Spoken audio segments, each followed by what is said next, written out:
उष्णतेपासून शरीराला वाचवण्यासाठी बनवूया बडीशेप सरबतचे प्रीमिक्स आणि हे प्रीमिक्स वापरून उन्हाळाभर कधीही तुम्ही 1 मिनिटात बनवू शकता बडीशेपचे थंडगार सरबत।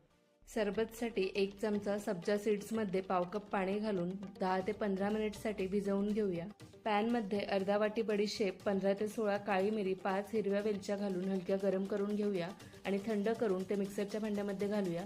त्याचबरोबर अर्धा वाटी बडीशेपसाठी पूर्ण 1 वाटी खडी साखर आणि अर्धा चमचा काळं मीठ घालून याची बारीक अशी पावडर तयार करून घेऊया आणि चाळणीने चाळून घेऊया। सरबत प्रेमिक्स पावडर तयार झालेली आहे। आता हवाबंद डब्यामध्ये भरून ठेवूया। प्रेमिक्स पासून सरबत तयार करण्यासाठी एका भांड्यामध्ये 3 ग्लास पाणी घेतलेलं आहे आणि तुमच्या आवडीनुसार प्रेमिक्स पावडर तुम्ही इथे घाला। इथे मी साधारण 1 ग्लाससाठी 3 चमचे प्रेमिक्स पावडर घातलेले आहे। भिजवलेले सब्जा सीड्स आणि भरपूर बर्फ घालून मिक्स करून घेऊया। बडीशेपचे सरबत तयार।